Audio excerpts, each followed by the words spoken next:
Iya, halo semuanya, kembali lagi bersama Kuli Project. Jadi pada pembahasan kali ini kita bakalan bahas life cycle nih.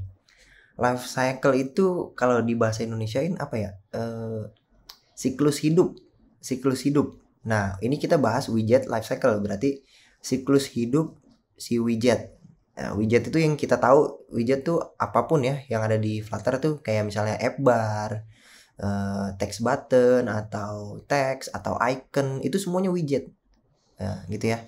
Jadi mereka semua tuh punya life cycle-nya masing-masing gitu. Gitu. Kita bakalan bahas siklus hidupnya sebuah widget gitu. Nah, sebenarnya life cycle tuh ada dua. Yang pertama itu widget life cycle, yang kemudian yang kedua itu kita nanti mungkin bahas ada yang namanya application life cycle. Maksudnya siklus hidupnya sebuah aplikasi yang kita bikin. Jadi widgetnya punya siklus hidup, kemudian aplikasinya secara keseluruhan aplikasi itu punya siklus hidup juga. Maksudnya adalah aplikasi seperti yang pada pembahasan sebelumnya itu, misalnya kita mau ke home, ya aplikasi kita nih lagi jalan, terus kita ke home atau keluar. Nah itu ada yang namanya application life cycle. Nanti kita bakalan ngejalanin sebuah function kalau misalnya dia keluar entah kayak gimana kayak gitu. Apakah ke pause misalnya WhatsApp nih. Kita lagi misalnya WhatsApp. Misalnya kita buat sebuah aplikasi terus tiba-tiba ada telepon WhatsApp dan kita angkat. Nah, aplikasi kita itu akan terpause. Nah, itu kita akan nanti ngebahas di pembahasan application lifecycle. Nah, sekarang kita bakalan bahas widget lifecycle. Ini lebih kecil, skopnya lebih lebih ke arah widgetnya. Nah, di widget lifecycle ini kan widget kan kita punya dua tipe ya. Ada yang stateless, ada yang stateful. Dimana kalau stateless itu dia tidak ada keadaannya, jadi langsung abis ya udah nggak ada perubahan keadaan. Jadi setelah di render ya udah dia mau nggak bakalan ngeubah UI gitu. Lain cerita kalau misalnya kita pakai state management, ini lain cerita. Kita akan ngebahas life cycle di sini. Nah, life cycle-nya stateful itu berbeda. Jadi ini kita akan membahas widget life cycle nih dari antara keduanya ini. Nih kita coba cek. Jadi pada stateless life cycle-nya cuma kayak gini. Jadi kita punya konstruktor nih. Kemudian dibuild, udah selesai gitu. UI kita di tampilan aplikasi kita, widget aplikasi kita, ya udah kayak gitu doang. Habis dari konstruktor function langsung dibuild. Langsung menjalankan build function. Nah, berbeda dengan stateful. Dia nggak langsung, tapi ada banyak nih life cycle-nya.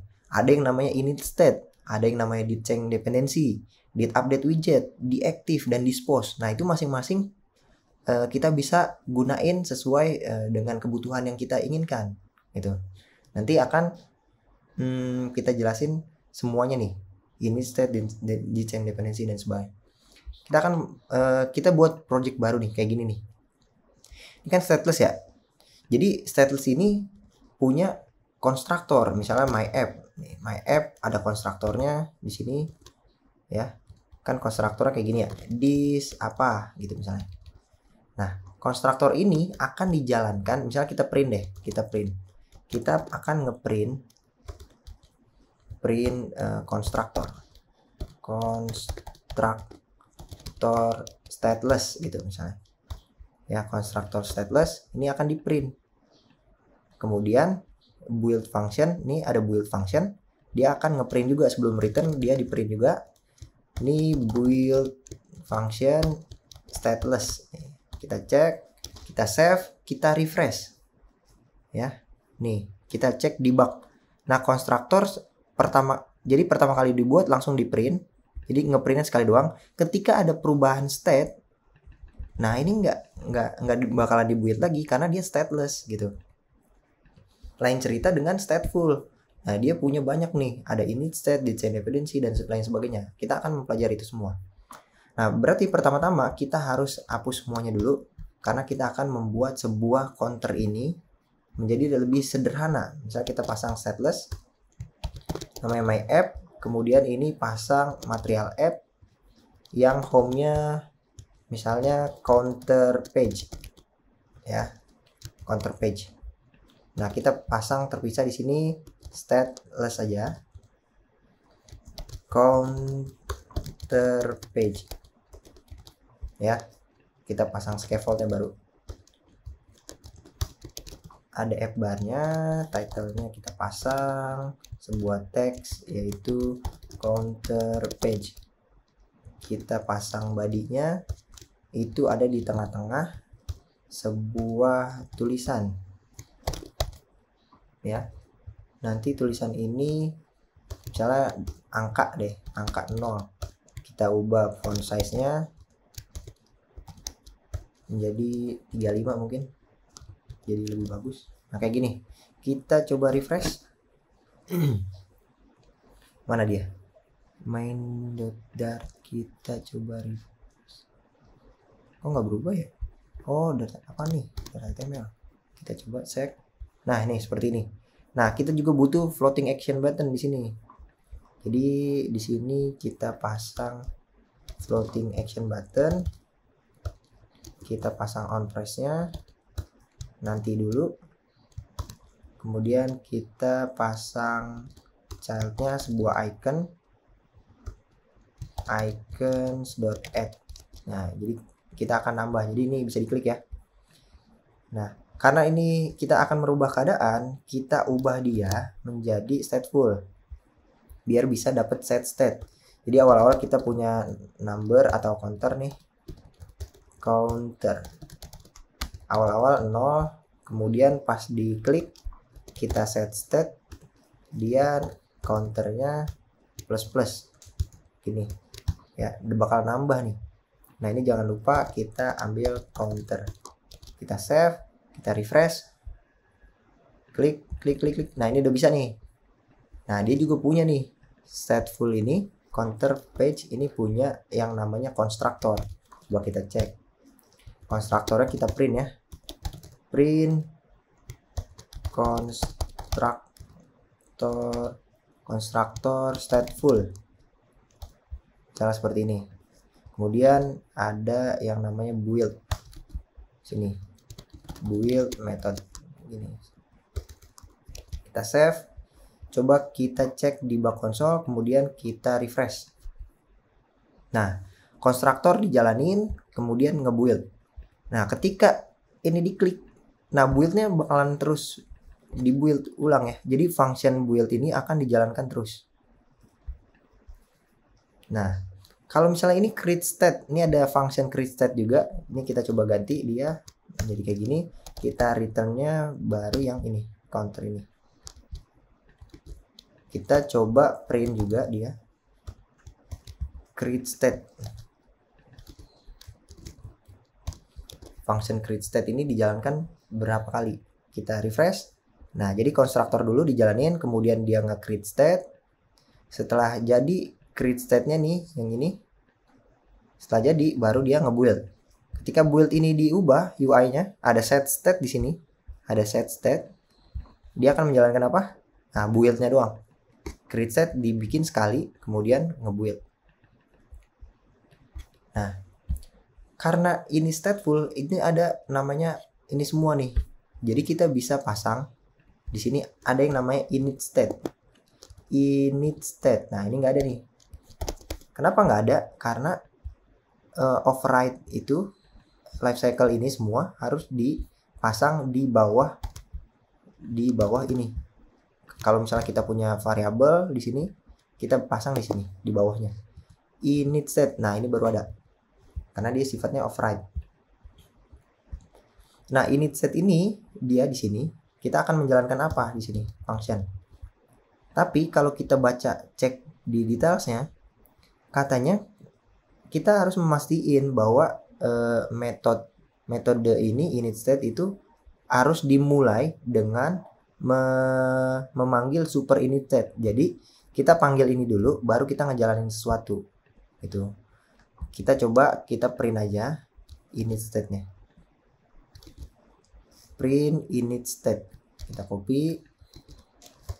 Kayak gini ya. Kita coba cek di bug console, kita refresh. Nah, sebelum build function, dia init state dulu. Ketika ada terjadi perubahan, ya init state ini hanya dijalankan satu kali. Jadi pertama kali pas ini dijalankan, kelas ini dijalankan, ya udah init state sekali aja. Oke. Kemudian ada yang namanya di sini ada did change dependency. Nah, did change dependency itu akan dijalankan langsung setelah init state, ya. Jadi di sini dia bisa di atas ya. Jadi ngelakuin printnya bisa di atas, ngelakuin sesuatunya bisa di atas sini. Misalnya di change dependency, kita copy, kita pasang, kita save, kita refresh. Nah, konstruktor dulu create state-nya, kemudian ada init state, langsung dijalanin immediately change dependency, baru nge-build. Kalau terjadi perubahan, ya build-nya doang, di change dependency enggak. Gitu. Karena ya memang set state-nya ditujukan untuk merefresh yang ada di sini di build function. Ya, dia akan merefresh semua yang ada di build function, semuanya nih. App bar-nya di render ulang, semuanya nih. Ya, kalau kita nggak pakai state management. Kalau kita memerlukan sebuah fitur untuk lifecycle, ya kita mau nggak mau bukan cuma state management pakai stateless saja. Jadi kita state managementnya juga menggunakan stateful karena kita ingin menggunakan beberapa lifecycle ini. Kemudian ada yang namanya did update, deactive, dispose. Nah, ini apa nih? Kita coba buat aja did update. Did update ini katanya make sure start with super. Jadi ini dijalanin di atas. Kita print aja did update-nya. Ya, kita coba aja dulu ya. Kita save, kita refresh, ngejalanin sampai build. Nah, did update-nya nggak ada nih. Kalau kita update, nah di mana nih letak did update-nya? Function ini dijalanin di mana? Gitu ya. Nah, ini mungkin nanti pembahasan selanjutnya aja. Kita next dulu. Kita masuk ke deactive dan dispose. Deactive. Nah, deactive ini katanya taruh di super deactive-nya taruh di paling bawah. Berarti kita bisa masang di atas ini deactive. Kemudian ada yang namanya dispose. Dispose juga taruh di paling bawah. Gini ya. Print dispose. Nah, seperti ini. Kita refresh, kita jalankan. Ada sini build, di update-nya belum ya. Kita ganti. Nah, ini nggak ada nih. Nah, kita berarti yang nggak ada nih 3 nih. Pembahasannya apa? Jadi kita belajar init state nih.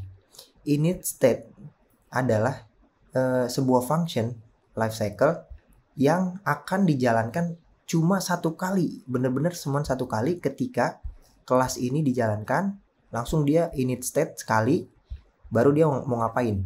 Sebenarnya sama konsepnya dengan did change dependency. Dia bakalan dijalanin karena did change dependency ini akan dijalankan secara langsung immediately setelah init state ini dijalankan, langsung ngejalanin ini. Bedanya adalah kalau init state dia pada kasus yang sebelumnya itu kita tidak bisa menggunakan konteks di sini. Kalau pada did change dependency kita bisa menggunakan konteks. Nah, itu ya bedanya init state dengan did change dependency. Nah, kemudian ada yang namanya did update. Sebelum masuk di did update, kita masuk ke deactive dan dispose nih. Ini maksudnya apa? Jadi, deactive itu adalah ketika sebuah state kita, misalnya state kita apa nih? Counter ya. Ini kan keadaan nih, keadaan counternya berapa nih? 0, apa 1, apa 2, itu kan keadaan ya. Nah, pada kasus ini kita keadaannya counter. Nah, si nilainya itu state-nya hilang apa enggak? Maksudnya adalah widget kita hilang apa enggak? Ini kan widget ya. Widget kita hilang apa enggak? Nih, kasusnya begini. Jadi dia akan diaktif dan dispose ketika ini semua state ini hilang. Maksudnya hilang adalah nih, kita coba nih. Kita akan membuat di sini sebelum teks kita pasang kolom. Nah, di sini kita pasang lagi size box dulu. Kita kasih height 450 deh, nggak apa-apa. Kemudian kita kasih outline button.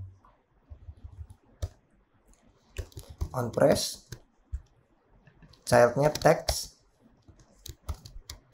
Ini kita bakalan pindah page. Go to other page. Kita akan pindah page di sini. Ya. Nah, kolom ini kasih tengah aja. Save. Nah, ini kita akan pindah page. Jadi dia bisa pindah page ke other page. Kita buat aja ya di sini, berarti kita buat folder page. Di sini ada ya. Di sini kita pisah dulu deh. Ada counter page. Ini kita cut. Kita masukin sini counter page dot. Materialnya jangan lupa kita paste di sini. Ya. Kita save, kemudian di sini kita import titik slash page counter page. Nah, ini ya. Karena kita akan merouting, nih kita klik, kita akan membuat rootnya di sini. Nah, counter page-nya kita daftarin di sini. Counter page titik. Nah, ini kita buat dulu nih routingnya. Nah, kita buat routingnya, jangan lupa static const route name. Kita buat rootnya, misalnya namanya counter page. Nah, root name ini kita bisa pakai di sini. Root name. Titik 2, buat konteksnya, kita akan mengembalikan kelasnya. Seperti ini. Nah, kemudian ada other page. Ini sama nih, other page nih. Other page. Nah, other page kita siapin dulu aja di sini. Other page. Nah, other page ini kita buat juga other page dot. Import material dot dart. Oke, jangan lupa stateless aja dulu deh. Stateless dia other page. Ini kita return scaffold aja. Scaffold kasih fbar, kasih title ya. Sebuah teks yang namanya other page. Kita save. Jangan lupa di sini kita kasih static const root name. Misalnya apa ya? Other page. Kita save, ini counter juga kita save. Kita save juga ini. Nah, baru deh kita tinggal klik ini mau kemana. Klik itu kita akan pindah ke navigator titik push name. Kita masukin ke other page root name. Nah, ke sini ya teman-teman. Ini kita nggak import ya page-nya. Oke, udah diimport, kita save, kita refresh, kita keluarin dulu semuanya, kita masuk ke counter page, kita save, ini klik ini, nah pindah nih, ya pindah. Apa yang terjadi untuk life cycle-nya? Kita coba refresh. Oke, ini jadi kita build 5, 6 dan seterusnya, kita pindah. Nah, tidak terjadi apa-apa. Itu karena ini di push ya. Jadi dia masih ada di backnya, kayak tumpukannya tuh masih ada. Apabila kita ini bukan push biasa, tapi kita push replacement. Nah, ini akan dihilangkan kan. Coba kita refresh. Konstruktor udah jalan, kita jalanin build. Ketika kita pindah ke page yang lain, Nah, dia akan menjalankan dua fungsi ini, deactive dan dispose. Karena dia akan menghapus, ini fungsi ini akan dijalankan ketika state-nya udah nggak ada lagi. Kita udah nggak bahas counter lagi kan di sini. Udah beda page. Kita nggak bakalan bahas counter lagi. Nah, gitu teman-teman. Jadi state-nya itu sudah hilang atau keadaannya hilang. Ketika dia di push replacement, state ini hilang. Makanya udah ganti page gitu. Maka akan menjalankan ini, deactive dan dispose. Nah, untuk dit update-nya nih, sekarang kita bahas dit update-nya. Ini kita other page-nya bisa pindah dulu deh, bisa pindah ke, kita tambahin lagi ya, di other page-nya kita tambahin outline button nih. Kita bisa pindah lagi ke mana ya, balik lagi gitu maksudnya. Ini kalau udah kayak gini kan kagak bisa balik lagi.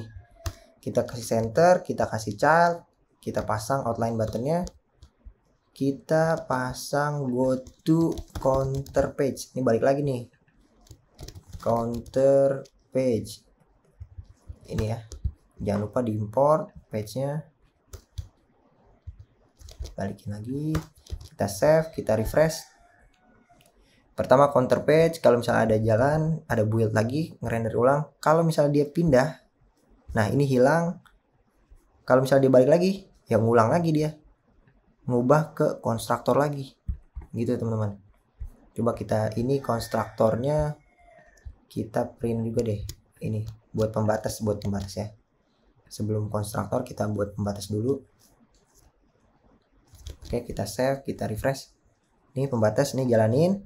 Kemudian ada build, dia ganti page, dispose ya, kembali lagi ke counter page. Nah ini ngulang lagi deh dia dari nol, build. Nah kayak gitu.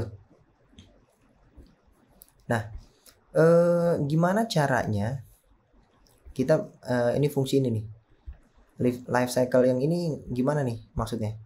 Nah gini teman-teman, coba kita ekstrak body ini, sebuah body ini kita ekstrak ke sebuah widget. Jadi kita klik kanan, kita refactor ini, kita refactor ekstrak widget. Misalnya nama widgetnya widget counter ya, kita enter. Nah ini udah kesini kan. Nah widget counter ini baru kita pindahin semua kelasnya ke dalam lib baru. Misalnya namanya widget, ada yang namanya widget counter.dart. Ini import state material, kita pasang ya, udah jadi ya. Other page, dia butuh other page, berarti di counter page ini udah nggak butuh ini lagi, kita cut, kita masukin ke sini gantian karena dia butuh nih other page. Kita save, kita di sini jangan lupa import ininya, widgetnya, karena kita butuh dia ya. Coba kita refresh. Oke, kita pindah. Oke, diaktif, balik lagi. Oke, ini sama kayak tadi ya. Nah sekarang kasusnya kita sudah mempunyai ini widget baru nih. Jadi dia akan dibuild terus ya, karena set state-nya di sini. Jadi pas dia diklik, dia akan dirender ulang nih semuanya yang ada di build function ini. Dan juga satu kelas ini, satu kelas widget counter ini. Widget counter ini dia punya konstruktor, dia punya apa? Oh ini setless ya. Ini kita ubah juga deh ke stateful biar dia punya life cycle. Jadi semuanya konstruktornya dibuat ulang, create state-nya dibuat ulang, kemudian nanti di sini ada init state. Nah, kita bakal ngecek di sini. Jadi ini semua kita buat ngecek semua. Kita bisa coba ini kita cut. Jadi kita ngeprintnya di dalam sini aja. Kita ngeprint di bagian dalamnya. Ini ganti nama jadi widget counter ya. Nah, ini di print semua nih. Kita ngecek sekarang yang ada di dalam widget sini. Ada di dalam widget sini. Nah ini konstruktor stateful, konstruktor ini ya namanya counter page, berarti counter page create state counter page. Nah ini create state-nya kita cut aja, jadi dia nggak di situ, nggak dipasang di situ. Dia kita coba di sini aja, print, dan dia nge-return widget ini. Oke, dijalanin konstruktornya, dijalanin juga nih, berarti konstruktornya dia akan ngeprint konstruktor widget.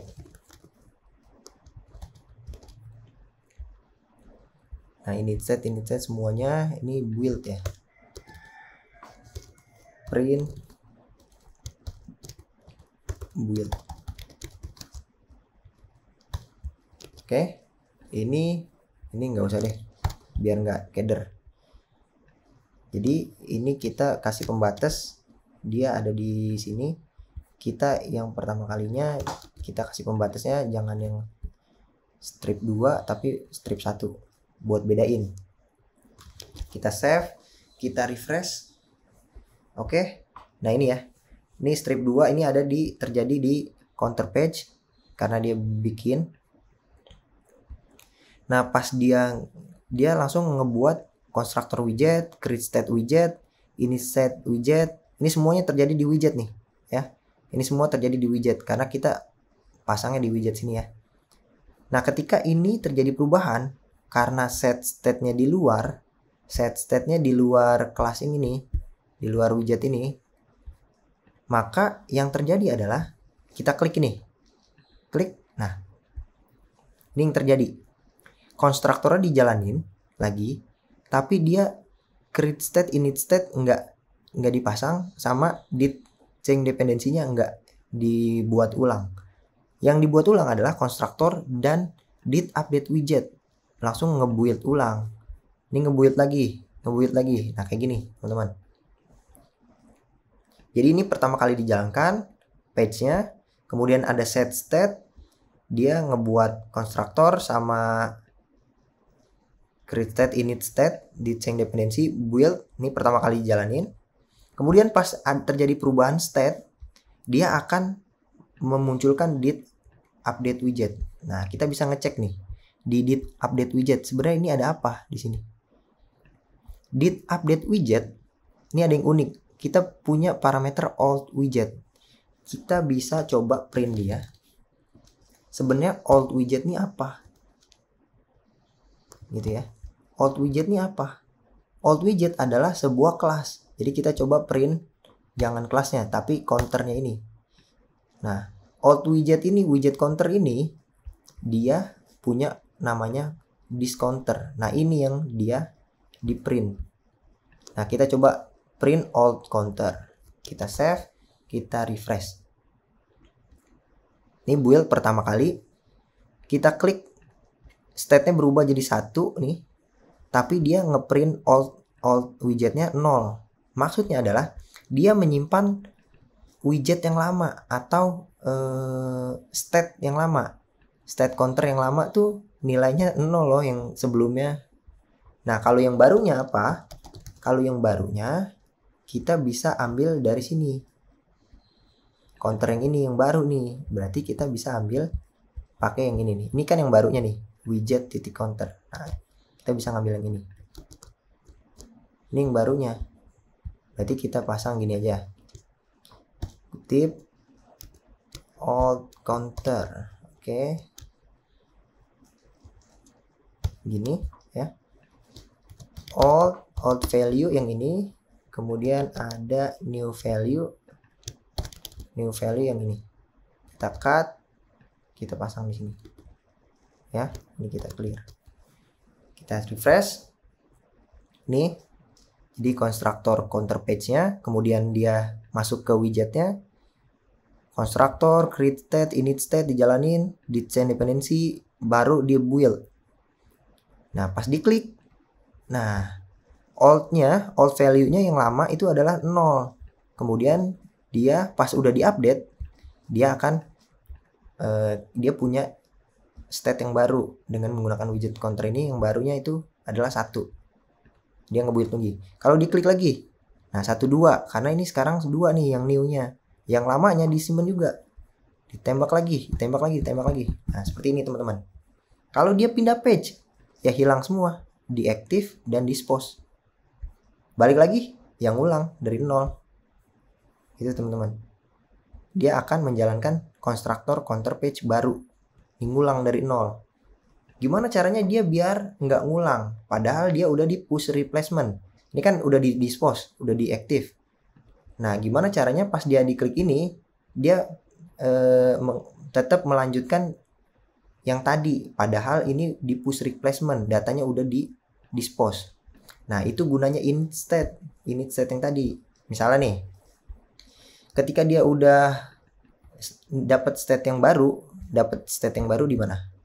Di sini ya, nilai widget counternya.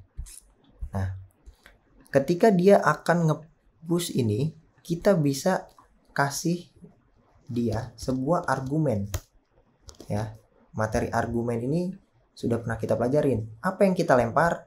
Kita lempar ini nilai yang paling terbarunya. Ini misalnya 8, ya udah ini kita lempar 8-nya karena state yang paling terakhir itu 8. Karena kita menggunakan routing, jadi kita ngepasinnya melalui argumen.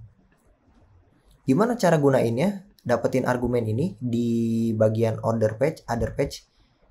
Nah, di other page pas dia ngembalin ke sini, dia akan melempar sebuah argumen lagi ke dalam sini, ke counter page, dibalikin lagi argumennya. Apa yang dibalikin? Nah, baru yang tadi kita dapat modal root titik of context setting. Ini cara menggunakan argumen ya. Kita dapetin argumennya. Ini dia tipenya integer. Nah, kayak gini teman-teman. Jadi nanti kita ngebalikin argumen nih yang kita udah dapet, dibalikin lagi ke counter page. Nah, cara nangkepnya di sini.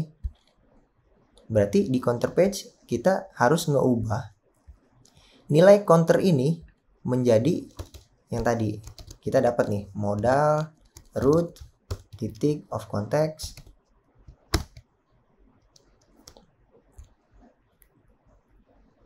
mana nih? Oh, nggak ada.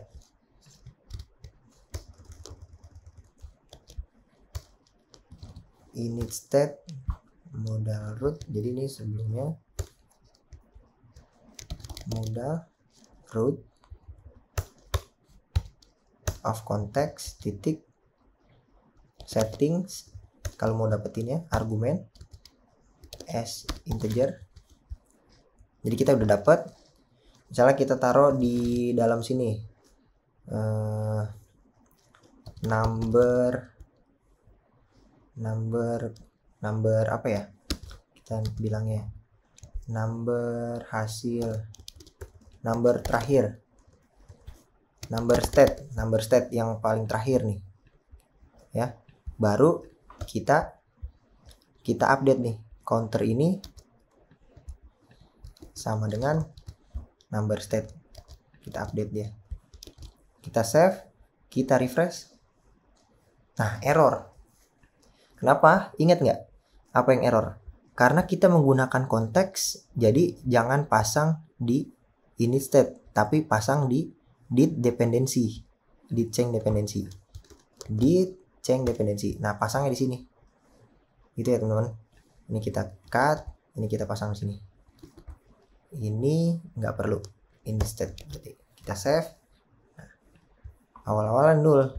Kenapa? Karena ini counternya awal-awal 0. Jadi kita cek dulu. If apa? Number state tidak sama dengan 0, baru kita update di sini. Kita save. Kita refresh. Nah, awal-awal 0. Kalau dia tidak 0, awal-awal ya udah pakai yang ini. Kalau dia pasang 3, 4, 5, 6, 7, 8, 9 ya. Ini karena status yang baru 9. Kemudian dia pindah ke page Nah, dia di deactive dan dispose, dia akan menghilangkan nilai yang terakhir. Ketika dia balik, dia menjalankan init state. Init state ini dijalankan. Ini coba kita print. Dia nilai telah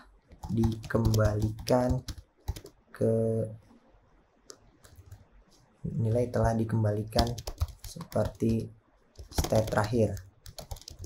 Misalnya ya, kita save, kita refresh konstruktor, kita cek, pindah 6, hilang karena udah di active dan dispose, hilang, kemudian balik lagi. Nah, dia konstruktornya dijalanin yang ini, kemudian dia ngejalanin init state, atau karena kita menggunakan konteks, kita pasang di change dependency. Nah, dia nilai telah dikembalikan seperti nilai state terakhir, dia dijalanin nih counter ini, diubah nilainya tadinya 0 diubah ke yang kita udah dapat dari hasil lemparannya. Nah, setelah kita udah dapet, baru deh kita tinggal bisa gunain lagi. Oke. Nah, seperti itu. Ini 6, kita ubah lagi. Nah, alt-nya 6. Kemudian pas udah di update widget jadi 7 dan seterusnya. Nah, ini adalah contoh penggunaan widget lifecycle. Mungkin kurang lebihnya seperti ini. Semoga bermanfaat buat teman-teman semua ya. Mungkin kedepannya kita akan bahas tentang app lifecycle. Ini lebih seru juga. Oke, cukup sekian. Terima kasih. Sampai jumpa.